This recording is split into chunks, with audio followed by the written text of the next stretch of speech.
Assalamu alaikum. Good afternoon.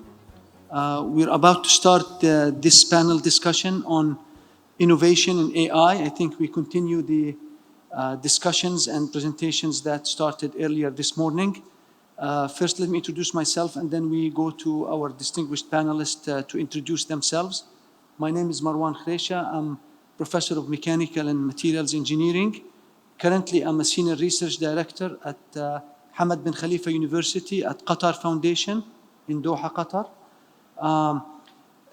We will focus this discussion today on how to foster and advance innovation in AI, and maybe try to talk about what are the areas that most needed in pushing innovation, especially for the region here. So let me just go and ask our panelists to introduce themselves and briefly talk about the work they do and how it is related to AI. So we will start with Muhandis Iyad Jannah, please. Assalamu alaikum. As our summit here is named as Artificial Intelligence Summit, so it's more convenient to talk in Arabic, I think, and easier as well. المهندس إياد جنة، مهندس ميكانيك خريج جامعة دمشق. الآن حاليا أنا أعمل لدي شركة استشارات صناعية وهندسية في اسطنبول. تم تقييمي كواحد من المبتكرين تحت سن ال 35 عام من قبل معهد MIT في عام 2017. نحن هنا اليوم نتكلم أكثر على كيف ممكن يكون الذكاء الصنعي أداة للإبداع. نحاول نشوف أي أدوات ممكن تناسب الذكاء الصنعي، أو نناقش الأمر. طبعاً الآن فقط نقاش سريع. أي أدوات ممكن تكون مناسبة أكثر لتطبيقها عن طريق الذكاء الصنعي للحصول على حلول إبداعية أكثر للمشاكل اللي تواجه المجتمعات. شكراً جزيلاً. دكتور هيثم، بروفيسور هيثم. السلام عليكم. اسمي هيثم أبو الرب. I'm a professor and the managing director of Smart Grid Center at Texas A&M University in Qatar. So our work actually is mainly focused on advanced research, different types of advanced research to transform our current grid into new energy paradigm that's called smart grid. And the artificial intelligence actually is heavily being utilized to make this happen. So a lot of research is being conducted with different elements, different aspects, and different funds, governmental and industrial funds, utilizing different types of machine learning in Qatar. We can give some of the examples about the opportunities of using the artificial intelligence actually in the energy aspect. Okay. Yusuf? Assalamu alaikum. I'm Yusuf bin Diab. I work as a high-performance computing lead at Instadeep. Instadeep is a Tunisian startup, and basically we do AI consultancy for industry. So we talk to industries and look out for the problems they are facing and they are not able yet to solve, and we propose AI solutions for them. Also, I am a Google developer expert in machine learning. So, thank you. Thank you, Yusuf. So before we start with each panelist, which we would like them to really talk about how they use innovation or AI to push innovation in their own field. And we would like them really to talk about specific examples or to share their experiences of how they arrived at what they are right now, using both innovation tools in AI or in related fields. But first, I would like to just say a couple of things general about innovation. I think innovation means different things to different people, okay? And I think the key message we got from the different talks and discussions this morning and yesterday is I think what we really need to focus our innovation is on solving real problems that our societies face. So we don't want to just do innovation for the sake of innovation, but rather we have to develop tools and solutions, and not necessarily be complex, but to be the effective solutions to solve real problems. And I think that's really what is innovation, is solving real problems, improving the well-being of people, whether it's in healthcare, in education, in all of these different fields. And also I would like to highlight that innovation, what I believe creative innovation or significant innovation takes place when you start applying like scientific facts and results and findings outside the field that they were developed in. So, for example, you do signal processing, you take some tools there, you apply it completely outside the field that it was developed in. I think you make disruptive innovations or creative innovation. So I think that's really what we heard over the last couple of days, and we would like to see some specific examples. The other point that I want to highlight is when we talk about innovation, sometimes we limit our understanding or our acceptance of innovation to technological innovation. I believe to solve the complex problems, the challenges that our societies, whether local, regional, or global, are facing, we have to look at innovation from an integrated approach or a multifaceted approach. We have to look at technological innovation, that's very important, but I believe we have to look at societal and social innovation, as well as business model innovation, as well as policy innovation. I think without any of these components, it will be extremely hard, for example, to imply or to deploy or to implement certain technological innovations. So we have really to look at the whole spectrum, and I hope we can touch base on some of these issues here. So I would like to start with you, Iyad, by please tell us about the type of work you do. How do you foster or advance innovation, and how AI helped you to get where you are right now? بداية نحن بنحكي دائما عن الإبداع أو innovation. الدكتور مروان حكى بشكل عام عن الإبداع اللي هو تقريبا بيسعى كل المجالات. نحن بنحكي أكثر كمهندس ميكانيك عن الإبداع، خلينا نقول التقني، في المجال التقني لحتى نصنع منتجات جديدة أو حلول تقنية جديدة. فواحدة من الأدوات أو كتير أدوات تم تطويرها سابقاً للحصول على هذه الحلول الإبداعية. واحدة من الأدوات استخدمناها نحن كانت الفانكشنال موديل أو المخطط التشغيلي.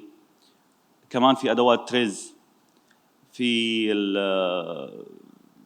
أدوات كثيرة تانية استخدمناها، ولكن بالأساس كان تركيزنا على المخطط التشغيلي أو أدوات تريز. كمان قدرنا نستخدم هاي الأدوات لحتى نطور بعض المنتجات بصناعة محلية وأدوات محلية. كما قال الدكتور مروان، نحن ما بدنا يعني الإبداع ما هو شيء معقد، ما بدنا دائما نفكر إنه هو الأمور معقدة جدا بحيث إنه نحن نخاف ونبعد. الأمور أكثر بساطة. ممكن يكون الحل الإبداعي هو كلمة تقال من أحدهم خارج مجال الاختصاص، تقدح فكرة بذهن واحد ثاني، بصير حل إبداعي بسيط، أحياناً إجرائي وليس ملموس. فنحن بسوريا قدرنا نستخدم هاي الأدوات مع الدفاع المدني السوري لحتى نطور بعض المنتجات لحتى بيستخدموها لإنقاذ الأرواح. مثل هاي المنتجات استخدمناها مثلا صنعنا الأنتين محليا، صنعنا الإيرباجز هي بسموها مخدات نفخ.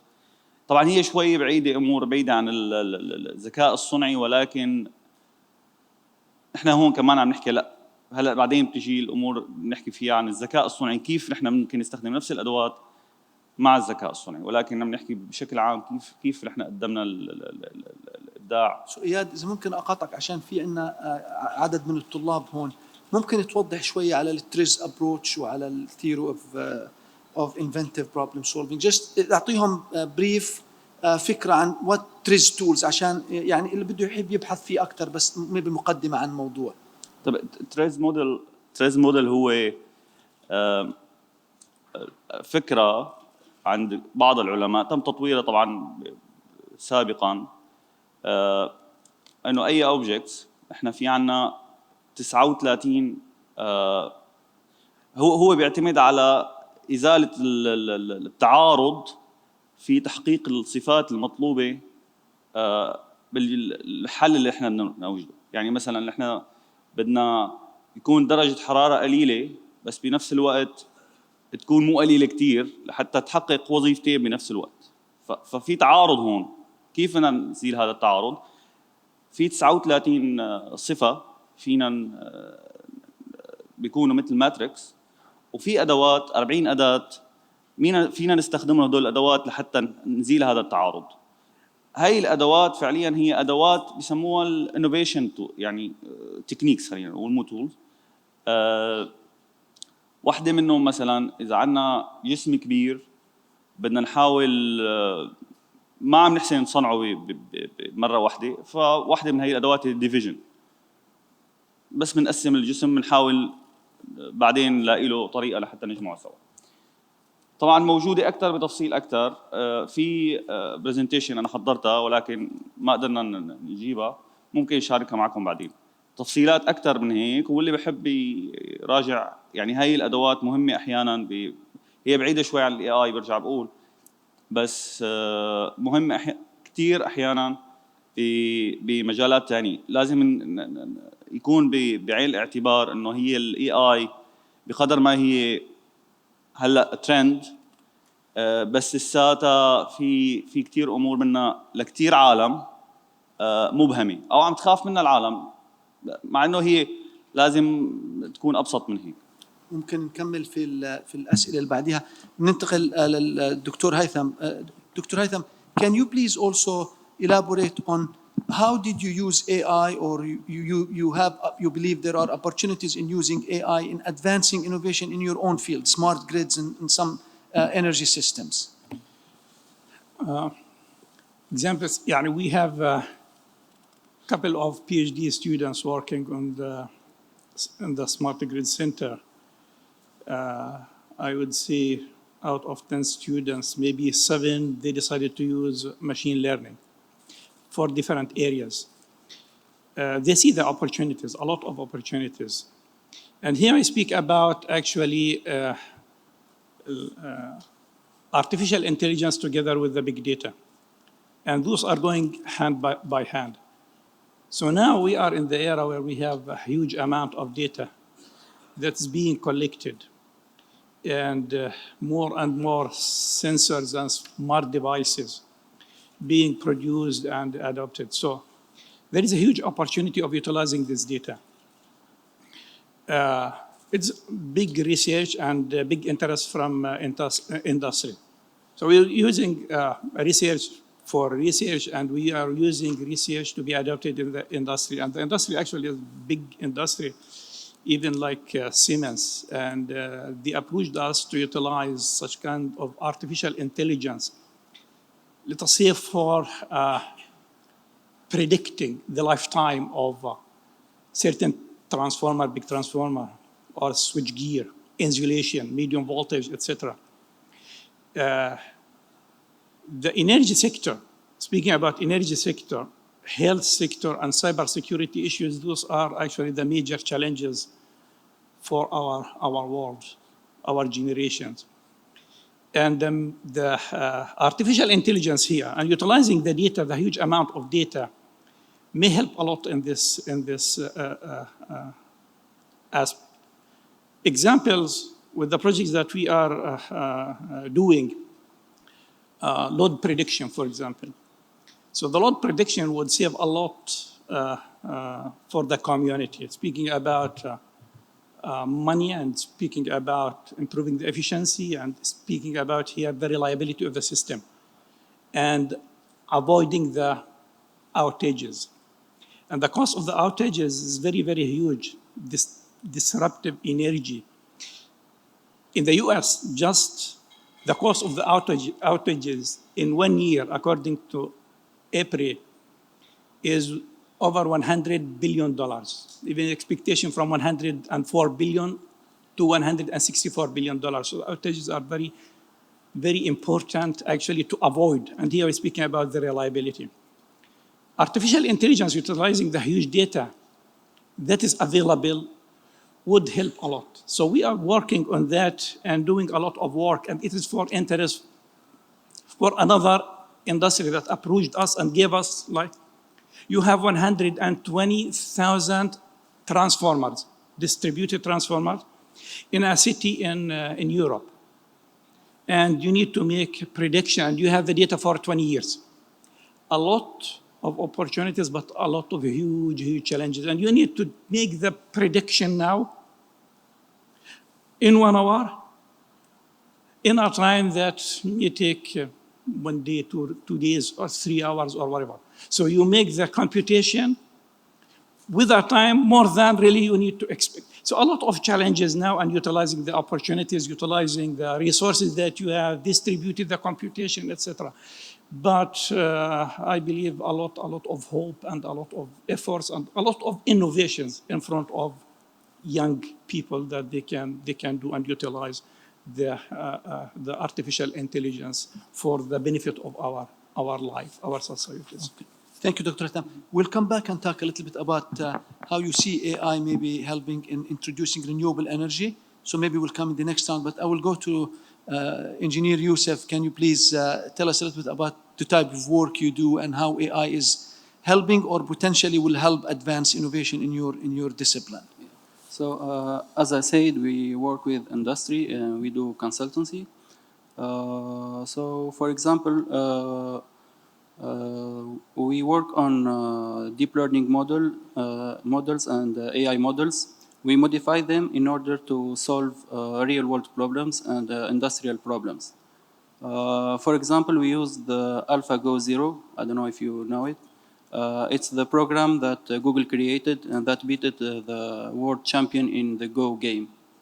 So we modified the model, and we use that for a client, for a logistics client, to the bean packing problem, where he has to put the beans in the containers, and he has to use the less space he uses, the more money he makes in that.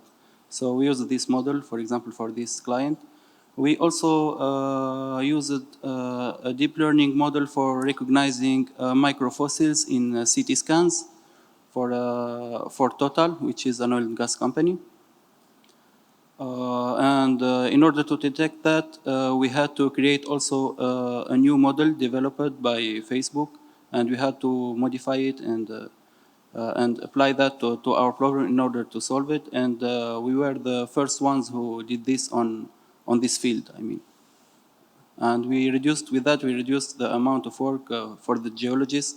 Usually it takes the geologist 1 month to annotate all the microfossils and detect them.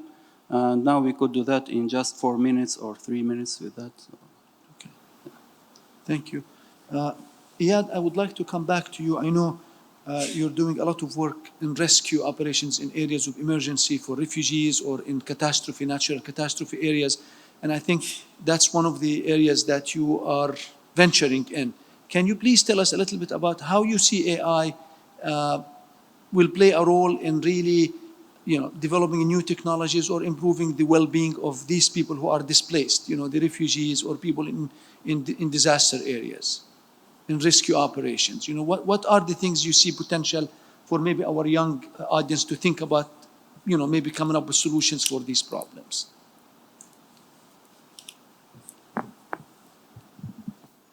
بداية هي الذكاء الصنعي يعني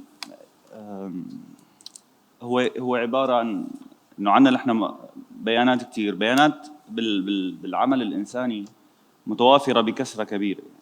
في بيانات من مصادر مختلفة دائما للي بيشتغل بالمجال الإنساني، من UN، منظمات المجتمع المدني، المنظمات الدولية. فأعتقد حتى في من الحكومات أحيانا. فأعتقد إنه نحن فعليا ما قدرنا نستخدم اي اداه من ادوات الذكاء الصنعي في عملنا سابقا، ولكن اعتقد انه ممكن معالجه هذه البيانات بحيث انه تعطي انسايتس او تساعد على الاقل ب اتخاذ قرارات بناء على معلومات informative decisions، لحتى نقلل من معاناة الناس اللي بالمخيمات. دائما يعني الذكاء الصنعي حاليا الى الان ما تم استخدامه باي مجال من مجالات الهيومانيتيريان، ولكن ممكن اذا في آلية، لانه هو لازم يكون central more central than، يعني ما ممكن يكون عند اي منظمه مثلا لحالها تكون عندها سيستم خاص فيها. هو لازم يكون ممكن اليو ان، حتى اليو ان عندهم برنامج حاليا لتطوير بعض الادوات لاستخدامها في مجال الاستجابه، والتقيت ببعض الناس اللي عم يشتغلوا على هذا المجال. ممكن تعطينا example? Can you please like talk about one specific situation example that you believe AI will really help? For example, dispatching aids, food, rescuing people, identifying their location. Where do you see the most challenging, or at least the most needed area of attention, or using AI to advance that? ممكن بموجات النزوح الاي اي تساعد لحتى بريدكت اذا صار اي، ممكن الاي اي تتنبأ في حال صار اي مشكله ببلد معين، وين ممكن الناس تلجأ، شو المشاكل اللي ممكن تظهر، وبالتالي يكون في تجهيزات قبل لأي كارثة ممكن تصير بأي بلد. Okay. Dr. Haytham, I would like to come back to you about the energy systems.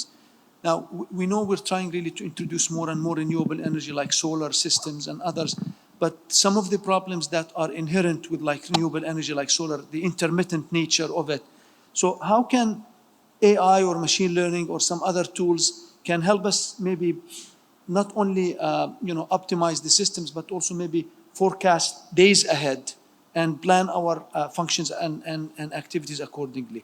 How can that help the concept of smart grid? Yeah, actually, this smart grid or future energy paradigm relies on shifting this principle of energy. Currently, the energy, electric energy, depends on the generation that follows the load. We are the load. We consume energy. Whenever we consume more, the generation burns more fuel. So the generation follows the end user. The new energy paradigm, the shift now is for renewable energies. The future is renewable energies, huge amount actually of new adaptation, installation, and prediction for different types of renewable energies. And you are right, Dr. Marwan.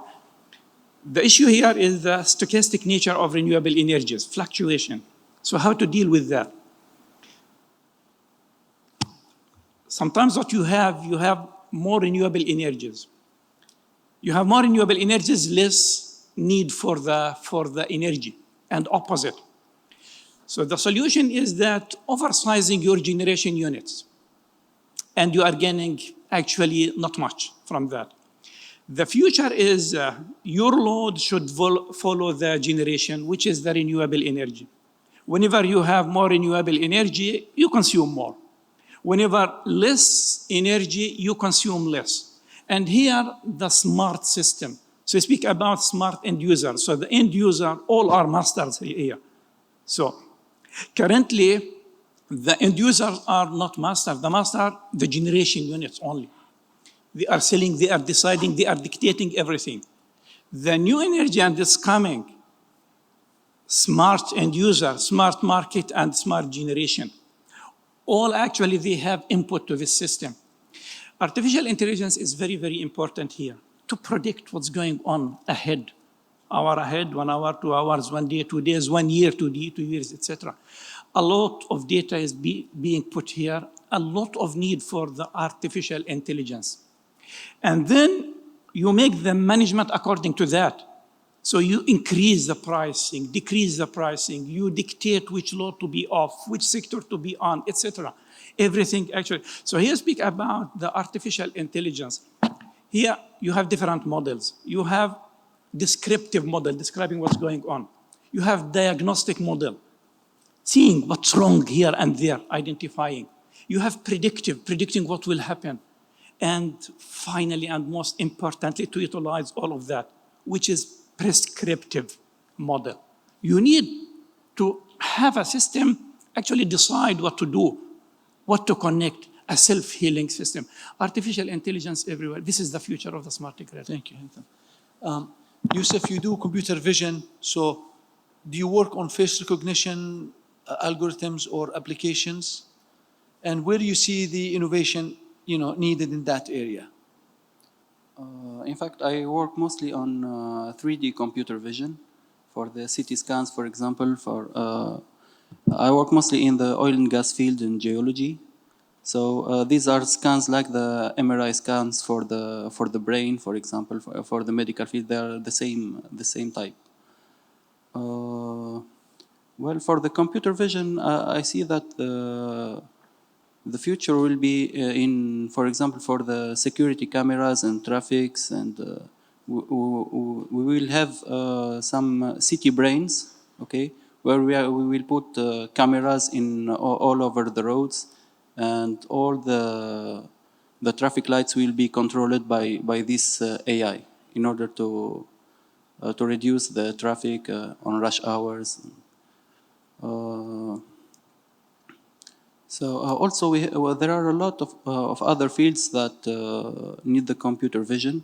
As an example, I said the 3D microfossil case we did with Total. So no one did it before. They were using just 2D images and classical computer vision techniques.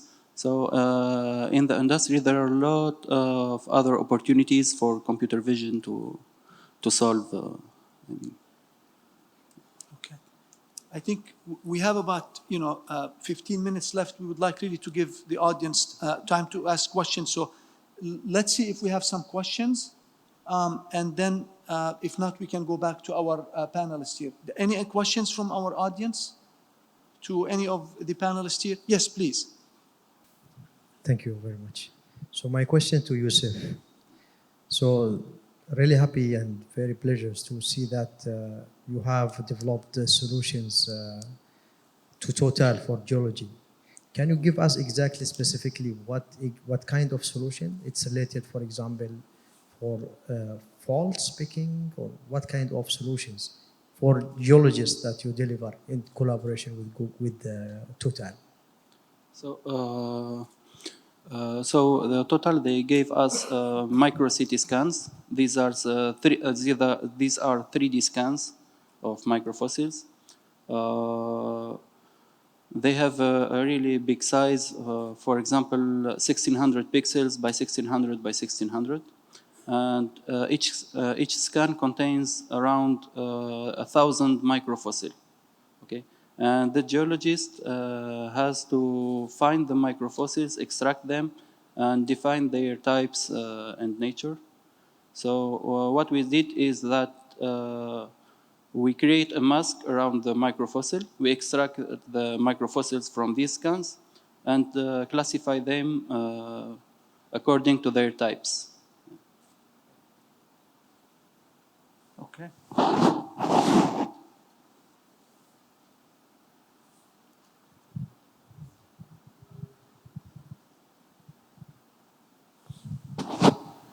Hello. I have questions probably for Mr. Yusuf Deeb, since he's in computer vision. What is the prospect of using AI to recognize handwritten Arabic characters? Now, we still don't have this reliable OCRs for handwritten Arabic characters, and any achievement in that area will be of a great advantage for Arab countries to digitize tons and millions of handwritten documents. Thank you. Okay. So in order to develop deep learning models and to have good, good results and good metrics, we need a lot of data to train the model. Okay. And for now, for me, I didn't see enough data for that. I don't know if you know about the database for Arabic. Okay. Okay, no problem. Actually, there's a huge corpus of handwritten Arabic data available on the internet, and it's been used by researchers, etc. I'll try to get you the link for this data. Okay. Okay. Thank you. We have one question here. Please, go ahead. Go ahead. We'll do that next. Okay. Hi, thanks. Actually, I have 1.5 questions. One is actually a response to the last question. Please. So this is actually an instance where AI and blockchain come in handy. There's a company called DocBlock, which has actually created a 3-dimensional ink that allows the document to be secured in a tamper-evident way, and it creates the ability to be read by AI and NLP solutions. So it's a company called DocBlock. It's a new company, very innovative, working out of New York. And one of the focus is to actually do translation for multilingual, polyglot sort of situations for international commerce. But that tied to the 3-dimensional visioning and traditional OCRing works really well. My question is actually for Professor Hatham. So as folks are looking at becoming engaged with universities around AI and advanced innovation, what advice do you give them if they're, not just younger college students, but more advanced folks who are interested in transitioning from one part of their career to another? That's a good question, Haitham. Actually, it is very, very good question here, because our life is changing very, very fast. And even what we are talking about now in the near future could be obsolete. We don't know what will happen. So the life is changing very, very fast, and we should be ready for that. Yesterday, actually, it was an advice. We need engineers, we need doctors, we need everyone. We don't need all to be computer scientists. So the engineer really does not need to master in the artificial intelligence, but to utilize the artificial intelligence as a tool. And they are learning very fast. They are learning so we are preparing them. Students are well prepared, very smart students at our universities. But of course, the curricula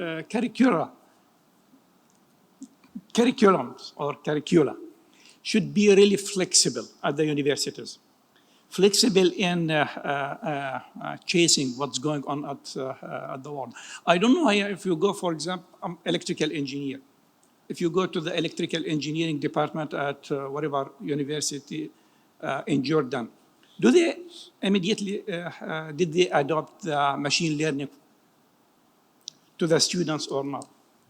Now, if you go to the students, to the kids at schools, do they prepare them for the computer science, digital life? Actually, they are born in the digital life or not. So really, those who are supervising what's going on and responsible for the education, preparing the human resources, should be ready for that and should prepare the new generation for that. But people, they are able, they are capable to learn very fast and to adapt to the new changes. Okay. Let me add a little bit to on what Haitham mentioned here. I think you see a lot of changes in universities these days that they're trying really to make their research as a mission-driven research rather than just research for the sake of research. And they're trying really to link more and more with the private sector and with the industry. I know it's not an easy thing, especially in our region here. We don't have a strong industrial base, maybe in the IT sector more than other industrial sectors. But there are initiatives that are taking place at many universities. They're launching innovation centers within the universities that one of their intention is really to link with the outside world and provide opportunity and platform for young engineers, maybe alumni or graduates, to work with the professors and others to really take some ideas from the lab all the way down to the market. We need to fund more and more of these activities. I'm going to mention two examples of, I know something we're working in Qatar. At Hamad bin Khalifa University, Qatar Foundation, we have an innovation center. One of the initiatives we launch is educational and training. So we provide people training of how to develop an idea, how to build a business model, how to do, how to pitch their ideas to investors, etc. So we do this in collaboration with Qatar Development Bank and Qatar Science and Technology Park, which is the Science and Tech Parks. These entities, they interact with the outside. They bring young engineers and young graduates, young computer scientists to work with them. The other program is we have a targeted small fund program called Idea Development Fund, which basically we solicit ideas from students within the universities in collaboration with part from the community to take some of their ideas that they still have an idea to maybe get to a level where they have a proof of concept level. So I think we need more and more initiatives from the government, from the private sector, and from the universities to provide this missing link, which you really, I think, touched on it, that everybody's asking, where do I do? What do I do? If I have an idea, many of people don't know where to go if they want to protect their ideas, for patenting or something. So there are a lot of work need to be done, I think, in collaboration with different entities here. Anybody would like to add on this? I have Please. another opinion. I think now universities should focus more on their graduates and alumni. They should always keep up-to-date programs and certificates rather than focusing more on masters and PhDs. For example, for my experience, I changed of career 2 times. Even though I'm young, so I studied electrical engineering. Then I did a master in mechanical engineering and a master in robotics. After that, when I came back to Tunisia, I switched and studied fire protection and insurance, and started working in this field for 4 years. After that, I switched again, and I studied self-driving cars and started working on the AI field. So I think when you are going to switch career, you don't have 2 or 3 years to study AI, for example, or blockchain or another thing. So I think it's suitable if they make programs, intensive programs for 3 months, for example, or 4 months in order to produce new engineers in that field. So you have the most basics of the engineering. You just need a few courses and projects to work on that. Please, Satan. We don't have much time, but please. This is very important here, and I would like to add, actually, there is a big need for the professors to change themselves, actually, and to follow what is new. I worked at different universities in the region, in Europe, in the US, and there is a problem with many who create courses for themselves. So many courses are really created for the professor, not for the students and for the new generation. And this is a big problem. I want to take this question from the app, the questions. We had one question from Muna Latouf, I believe. She's asking, and it's a very valid question, follows up on the question of our keynote speaker, distinguished guest. Do you know any organization or party that can help entrepreneurs implement AI into their businesses? I know there are many, businesses that do that, but do you guys know any of the things, organizations, maybe at least in the Arab world here, that do that? Yusuf? I know Flat 6 Labs. Okay, they are an incubator, and in Tunisia, sometimes they bring startups, and so that they can ask us how can they deploy AI models for their businesses, for their ideas, and how could be that practical. And we have to propose the solutions how they can use that. Okay. We already have نحن هلا حاليا مدعوين من قبل مؤسسة فاي، واللي هي فعليا واحدة من المؤسسات اللي ترعى هذا الأمر. وفعليا من مهام المؤسسات هي والدول هي إيجاد منصات، هي ميكر سبيسز or AI laboratories تعطي فرصة للشباب لحتى يعملوا مشاريعهم الخاصة واللي هي Very good point. I think Dr. Ahmed Jadallah announced yesterday that there will be the first AI lab in the region here that will be established in Jordan. So Mona, I think there will be a great opportunity to interact with the lab here and with all the distinguished guests that came from around the world. We might have one more time for one questions. Please, Dr. Saad.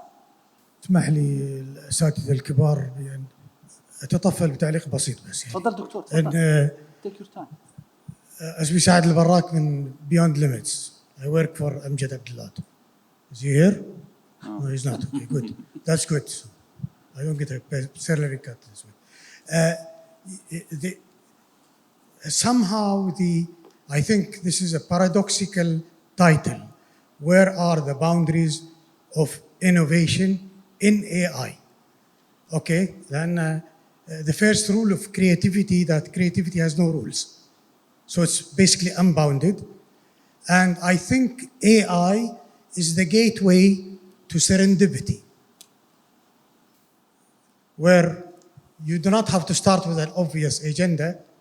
Let things roll on their own, and you will discover things which you have not dreamt of. That's the promise of AI, and that's a great opportunity for AI. Thank you. I didn't ask you because all of you are much more sophisticated than I am. That's the truth. We appreciate your... It's a matter of ego here. No, Dr. Saad, thank you so much for your comment. We actually started, just before you came here, we said that creative innovation takes place when you take results and scientific findings from one field and apply it where it were not developed in, I think. And also we said that we don't need just technological innovation, but with innovation at the societal level, we need innovation at the policy level. So fully understood that to get creative innovation, you cannot bound yourself. Maybe the title is misleading. Maybe one more question, please. Yeah, maybe two questions here. First, is a mic? there. Time finished? Can we have more question? Okay. Thank you. This has been an interesting discussion. I'm not sure I had the same expectation about the coverage in terms of the boundaries. I was expecting more coverage of what are really inherent limitations currently to the exponential growth of AI. And one of the limitations I find as an entrepreneur not an entrepreneur, I'm a CEO of a startup that deals with legal research. That's why I'm very interested in the question that was asked about language databases and OCR, is the decision about how to allocate capital resources. Most of the developments in AI require a long-term R&D budget that is in certain economies that are very fragmented, rarely available to enterprises, much less startups. Let's not open up the glorification of the startup and what individual heroes can do under the garage in a small fragmented market. It's a cultural myth in the IT sector, particularly in the Arab world, and we need to really put it to test. But let's say you have a mature enterprise and you want to monetize your research. There is a huge separation between funding and grants and also government procurement standards that allow for companies which are taking this risk to thrive. So I don't want to rant, but for example, many of the big initiatives in the US developed in affiliation with the military industry, and through contracts or experimentation that happened in the military sector and then transferred to the private sector. I feel we are not identifying a huge gap that social private sector faces in this part of the world, not sufficient access to big and transparent public spending in that area, and insufficient access to grants. And AI it requires big data, it requires large investment. So I think we should be a bit more realistic in how we handle the role of the private sector in being able to deliver on its responsibilities in this field and monetize. At the end of the day, you need to monetize the research that you are doing rather than... Thank you. Thank you for your comment. Thank you, everybody, for being here and for participating in this panel discussion. We can have more questions after because they're telling me that the time is off. I'll thank our panelists for being here and thank you for your participation. Thank you.